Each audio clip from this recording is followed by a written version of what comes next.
So, hello guys, welcome to my YouTube channel. It's Shushruth Adhikari. You are watching Shushruth Adhikari MBBS channel. তো আজকের আমার প্রথম ভিডিওটা, এটা আজকের দিনের ফার্স্ট ভিডিও যেখানে আমি নিটের পেপার লিকড রিলেটেড যে ইস্যুটা আছে সেটা নিয়ে কথা বলবো। তো অ্যাকচুয়ালি কি হয়েছে, নিটের যে পেপার লিকডের ব্যাপারটা অ্যাকচুয়ালি কি হয়েছে। একটা ইনস্টা পেজ আছে, সম্ভবত এর নামটা আমার মনে পড়ছে না। It's now in something Kota, it's happens in Kota. তো সেই ইনস্টা পেজে কি হয়েছে, 4:20 নাগাদ পুরো পেপারটা, যে পুরো নিটের যে same to same paper leaked হয়ে গেছে। 4:20 বেসিক্যালি সবাই পেপার লিকড এটা কেন বলছে? পেপার লিকড বলতে আমরা সাধারণত যা বুঝি যে পরীক্ষা শুরু হওয়ার আগেই পেপারটা বেরিয়ে যাওয়া, কিন্তু এখানে 4:20 লিক হওয়া সত্ত্বেও সেটাকে পেপার লিক কেন বলা হচ্ছে? প্রথম কথা হচ্ছে, নিটে যা হয় যে যতক্ষণ একটা স্টুডেন্ট এক্সামিনেশন হল থেকে বেরোয় না ততক্ষণ পর্যন্ত কেউ প্রশ্নের উত্তর জানে না। অর্থাৎ 5:20 পরেই সব কোচিং সেন্টার যা আছে সবাই সেই প্রশ্নের ব্যাপারে জানে যে কি প্রশ্ন এসেছে, কি প্রশ্ন আসেনি। কিন্তু এই ক্ষেত্রে ব্যাপারটা কি হয়েছে, 4:20 অর্থাৎ 4:20তেই ইনস্টাতে প্রায় ভাইরাল হয়ে গেছিল। তার মানে অর্থাৎ এক্সামিনেশন তখন শেষই হয়নি।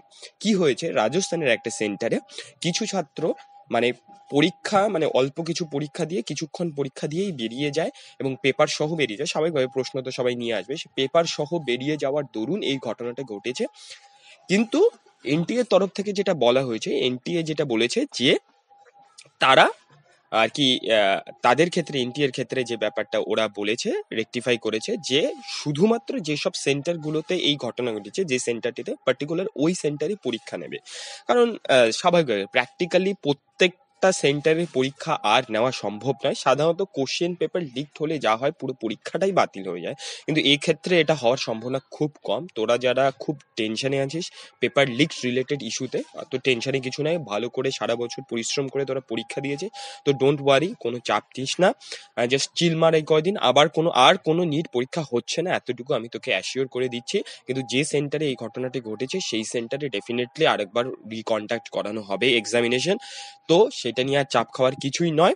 কিন্তু মোস্ট প্রবাবলি যেহেতু লিক রিলেটেড ইস্যু, কেউ না কেউ সুপ্রিম কোর্ট বা হাইকোর্টে একটা পিআইএল তো দেবে, তারপরে তার একটা শুনানি হবে মোস্ট প্রবাবলি, যেটা আমার মনে হচ্ছে এটা হতে পারে।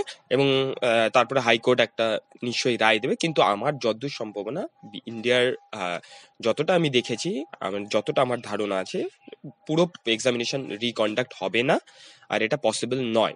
ঠিক আছে, তো আজকের এই ভিডিওটা এই অবধি। Thank you.